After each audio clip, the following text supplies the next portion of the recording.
Breaker 19, come in, Rubber Ducky. Quack, quack. Rubber Ducky, you out there? Quack, quack. Trail comms are important, but what should you use? Work hard, get dough. I can't get no sleep, please make my life more simple. Miles inside these shoes so I don't stomp, I tiptoe. Fell 1,000 times and still I roll no limp though. But I wouldn't trade a thing for what I have.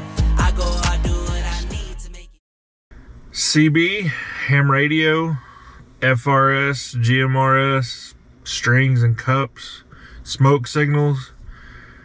What should you use? Trail comms are important to what we do as overlanders.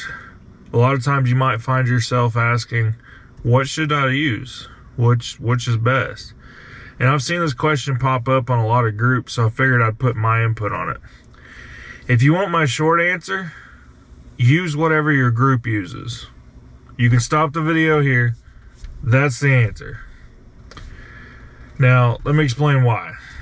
So with communications, I mean, the goal is to be able to talk to someone, right? And if there's no one else on the other end of the radio, it's useless. That's the way I see it anyways. I mean, you can argue however you want. If there's no one there, it doesn't do any good. So generally, you're wanting a radio to talk to people and they can talk to you. So there's got to be someone there. So if your group uses a certain kind of radio, that's generally what you're going to want to use. Generally, as an overlander, there's two reasons you might want communications. One is for group settings, when you're out traveling with a group so you can talk back and forth. Or two, emergencies. So for the first category on that, the group setting, you know, they're great to have. A lot of times when you're on a group ride, it's actually required by whoever's leading it and putting that on. But as you're traveling along with a group, you use it to talk and say, hey, don't go left, there's a big hole there. Hey, we're turning right up here. Hey, I need to stop and take a break. If you're like me, when you're traveling with a group, you're sharing history, like, hey, this was built in 1906 and this is this. Stuff like that. So trail comms are important when you're in a group setting. And like I mentioned earlier, you need to be on the same page as everyone else. If they're all on CB, you need a CB. Now, I will say the standard is pretty much changed. As far as any Jeep group, Overland group, anybody I know, we use FRS, GMRS radios. The standard for years was CBs, but you had antenna issues and wiring issues, and honestly, they were kind of finicky. FRS, GMRS is just simple. It just works. You can get cheap handhelds and stuff like these Midlands that work great out of the box. Nothing to do, turn it on, set your frequency, and talk. There's mobile mounted units. There's different things you can do. But the FRS, GMRS has just kind of become the standard with a group. The cheaper FRS radios, you can usually find them at Academy, Walmart, Best Buy, a lot of the typical box stores. The higher end GMRS is going to give you a little more power, but still use a lot of the same frequencies. So FRS, GMRS is kind of interchangeable. GMRS, you do have to have a little license. It's a family license. It's cheap. You don't have to test. It's a good deal. A couple of options with the GMRS, FRS are these little handhelds. Like this one is a Midland. It's programmed out of the box. It works. You can get things such as these Baofangs or Baofang, however you say them, off Amazon, 20, 30 bucks. Some of them are more, have a little more features. But these you got to program. You have to know what you're doing. And these are actually a ham radio that you can modify to use on GMRS. So it's not technically FCC typed correct. It's kind of a gray area, kind of illegal. But if you do it respectfully, nobody's going to care, basically. But these radios are great. I use these because I can program in different things besides just the GMRS. I'm also a firefighter and stuff, and I can actually program all my junk into these. So these cheap Baofangs are nice. And with these cheap radios, you can upgrade to a better, longer antenna. You can get external mics, you can get things like that. This was my GMRS setup in the Jeep for years. When I still just had a CB that nobody used, I ran something like this. And what I loved about this, the longer antenna, get a little better reach. I would actually mount this radio up high in the Jeep if I could somewhere, or in a cup holder with the antenna pointed up. And because you have the mic and speaker, you can mount this, you know, on one of those bungee things or something closer to your head so you can hear it better. And you don't have to worry about hitting the wrong button using the radio. If it's programmed, it's set it down and push the talk. Just simple, talk, listen, talk, listen. And you can keep it up here. So cheap mods, but make your radio more useful. These, you can monitor weather, you can monitor FM radio, you can do a lot of different things with these.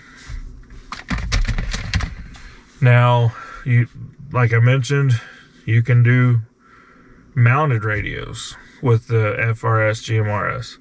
There's several good companies out there that make them. Midland makes a kit that comes with the antenna and everything, and it's hard to beat. Midland makes some kits that you mount the brain and stuff hidden, and all you have is a speaker mic, and that's the way to go. This isn't one, but it's kind of a good example. All the controls can be on a mic, and then you can hide everything else. For me personally, my vehicle mounted radio, I don't use just a GMRS. I use a modified ham. On these cheaper Baofangs and other companies out there, Radio Oddity, there's a few other companies that use these same radios. When it comes down to it, do your research. This radio here is about $5 to make. Most of them are about $3 to make. So if you see it listed for 150 bucks, you're getting screwed by the company because they slapped a different sticker on it. 20, 30 bucks for most of these, 50 for some of these that are 8 watts, a little higher power, a little more features. Don't overpay. I hate seeing people get ripped off.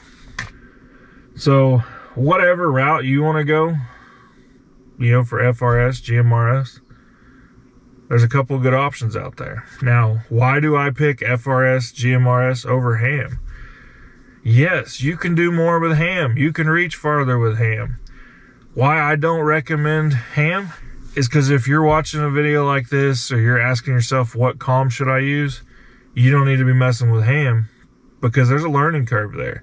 You have to know how to program things. You have to research where you're going. What's the repeaters there? What's the frequencies people use there? It takes some work. I mean, I think it's a great hobby. I have ham radios myself, but I don't recommend it to the average person. And for a group and stuff, I don't think it's really that beneficial over GMRS, if I'm being honest. Now, of course, you can disagree. I'm sure a lot of radio operators would disagree with me, but I like the simplicity of GMRS. It works good. You can talk back and forth to a lot of people. Another thing I do want to mention is, like I mentioned, you can have the mounted radios that have more power and better antennas and all that in your vehicle. But I still always carry several of these, because there's always people that, hey, I don't have a radio. Cool, I can loan them one of these, last throughout the day. They can talk, they can listen. But also, when I stop, if we're coming across an obstacle, I can grab one of these and hop out and still spot people. If it's you and your wife, or you and your kids, and someone's driving and someone gets out in the spot, they can use one of these to talk back and forth to you. You know, these are cheap. It's a handy thing to have, these portables as well as the mobiles that are mounted. Now, I mentioned there was 2 categories, the group and emergencies. So for emergencies, are these any good? No. Because odds are you're going to be too far away from anybody. There's not going to be anybody on the other end. If you're out there hiking and you get a snake bite, or you crash your car, you break a leg or something, and you need help, odds are these aren't going to reach anybody. They're only good if someone else is on that other end and on the same frequency as you. And that's any radio, ham, anything else.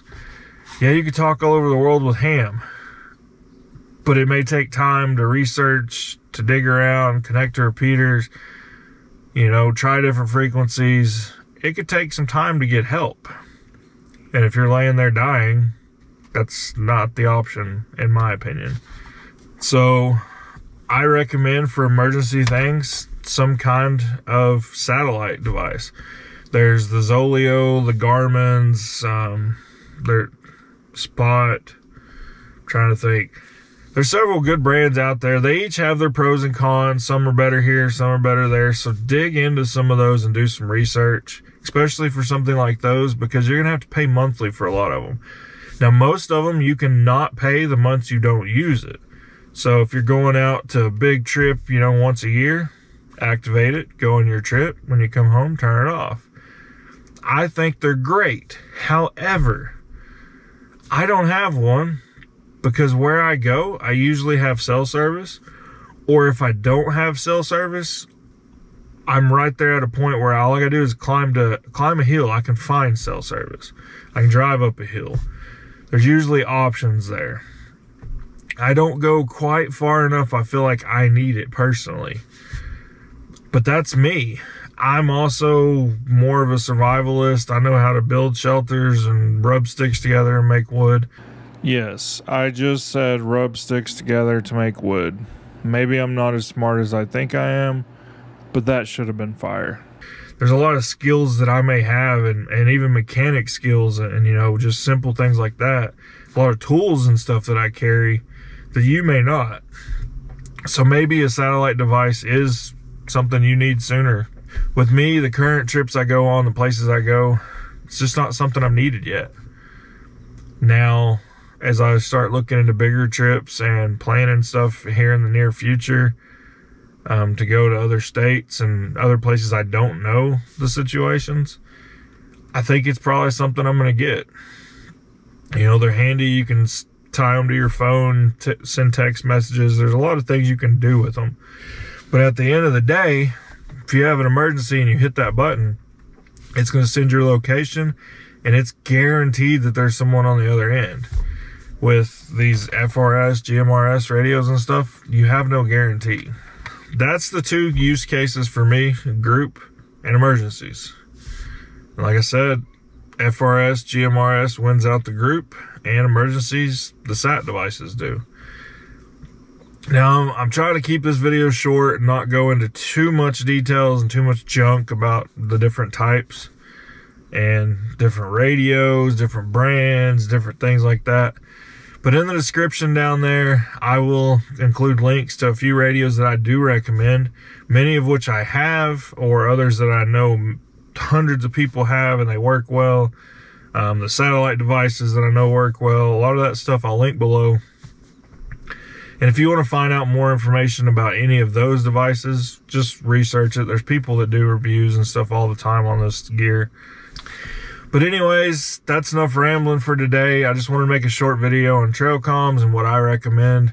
If you have any thoughts or comments, be sure and post up below. Again, I'm no expert in any of this stuff. I consider myself an amateur, always will be, because there's always more I need to learn. There's always more I could do. There's always bigger fish out there that are doing more than me. But I like to share my information to those people that may not know as much as me. So with this Overland 101 series, that's kind of the goal with some of this stuff, is just share a little information that maybe I've figured out through my research, and maybe it could help you. But like always, like and subscribe. All that stuff helps. Comments help. Thanks to everyone that supports me, whether through Patreon, likes, comments, messages. I really appreciate all that. And remember, there's still another mile left to explore. I'll see you on the trail.